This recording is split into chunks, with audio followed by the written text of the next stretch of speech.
vídeo eu vou dedicar ainda ao nosso estudo sobre as psicoses. Na verdade, acho que os próximos vídeos serão sobre esse assunto tão complexo, tão difícil de desenvolver a partir dos teóricos da psicanálise e até mesmo da filosofia, porque também foi assunto de filósofos e escritores, esse outro funcionamento humano, esse funcionamento psíquico, tão diferente da realidade como nas neuroses nós podemos aprender. É uma forma muito particular de se colocar no mundo e de se relacionar com o mundo, né?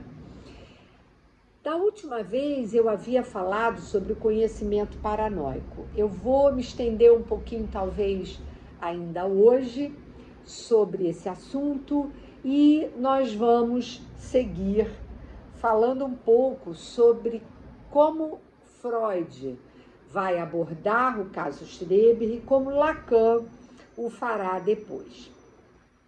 A propósito do conhecimento paranoico, nos escritos de Jacques Lacan, ele tem um texto chamado Causalidade Psíquica, que eu recomendo a todos vocês. Não é um texto simples, mas é um texto fundamental para quem quer estudar as psicoses.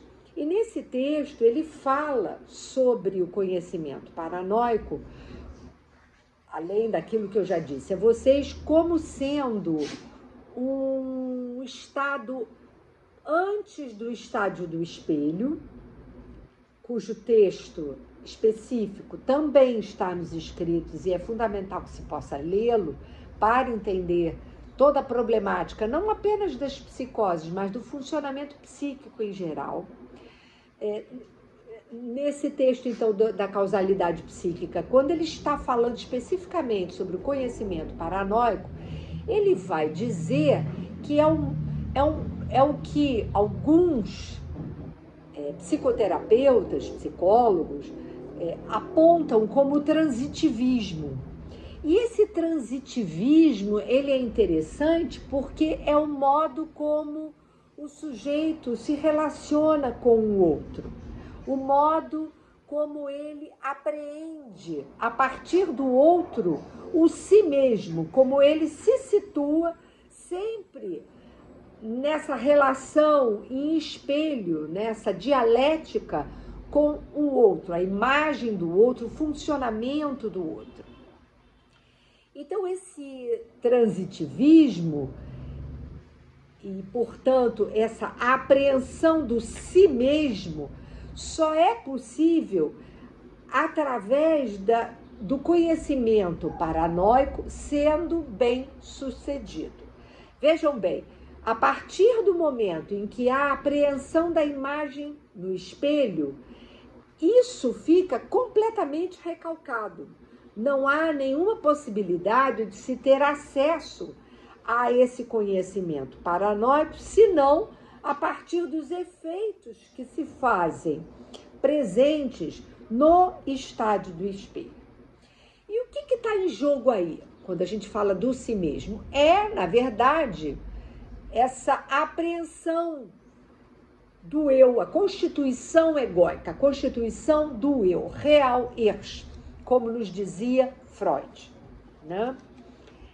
E esse real ich, ou seja, esse eu real, ao qual não se tem acesso, será decantado no ideal de eu e no eu ideal, que são as apreensões simbólicas da imagem do sujeito no espelho.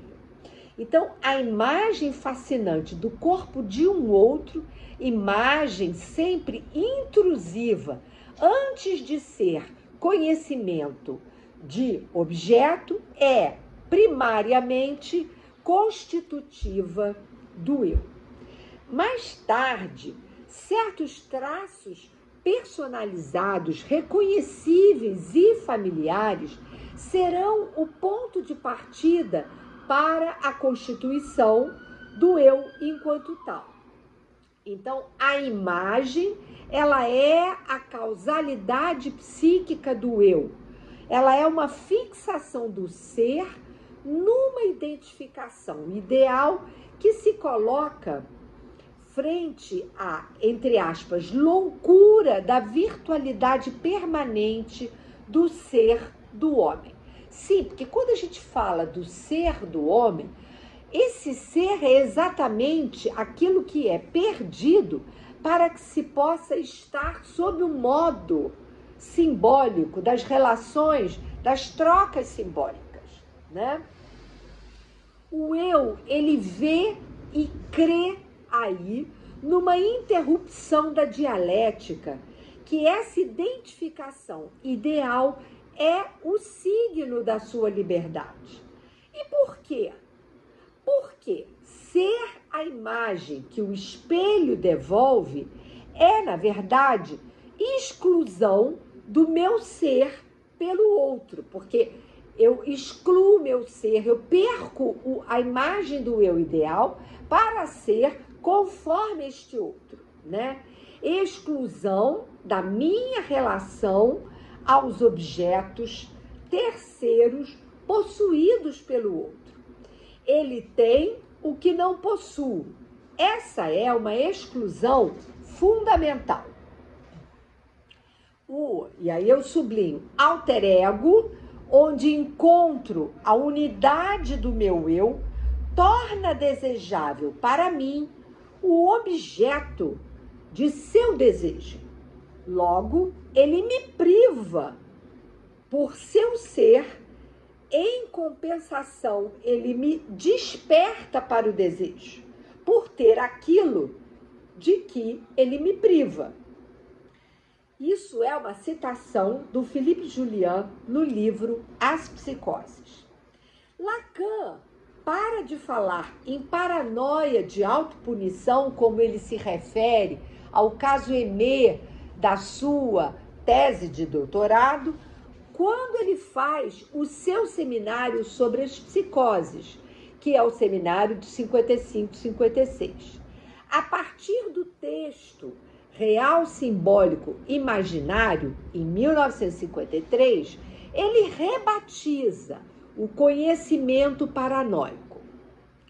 Ele passa, a propósito do conhecimento paranoico, ele passa a dizer que isto é a relação imaginária, o próprio imaginário, né?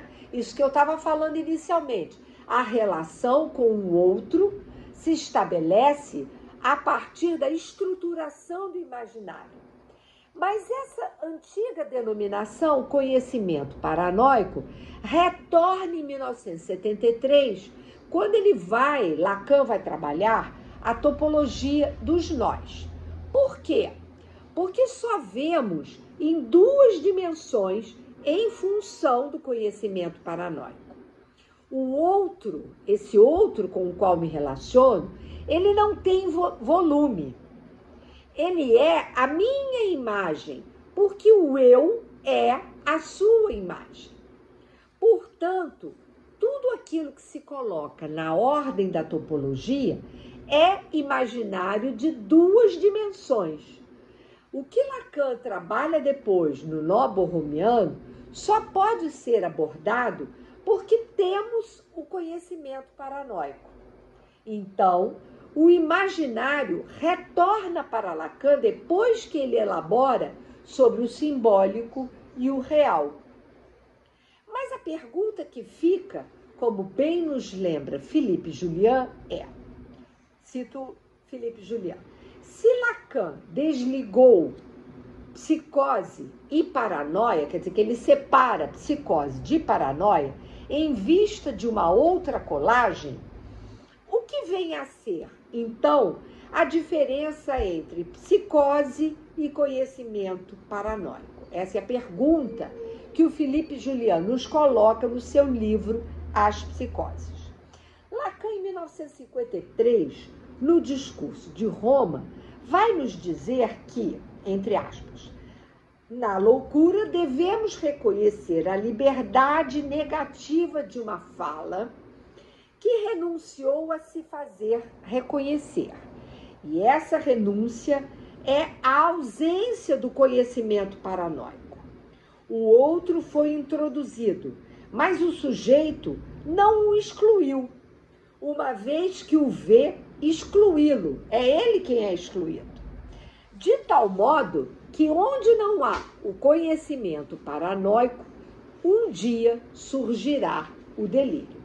Então, resumindo e concluindo, aquele que está impossibilitado de, nesse período pré-edípico, né, antes do estádio do espelho, estabelecer na relação com o outro as bases do imaginário e vivenciar essa relação de exclusão intrusiva, né?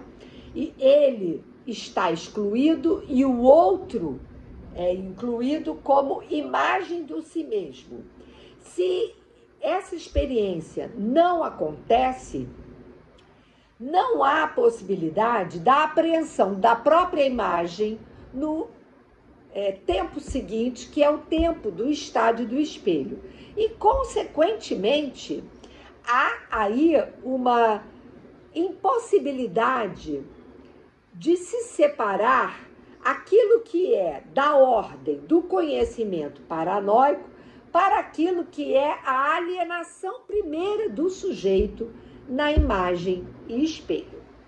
Da próxima vez, nós vamos adentrar nessa discussão sobre o que é a apreensão da imagem do sujeito no espelho e a experiência edípica como garantidora, ou melhor, como aquilo que baliza efetivamente esse primeiro tempo de estruturação do imaginário a partir das primeiras relações do sujeito com o outro, ok? Até lá!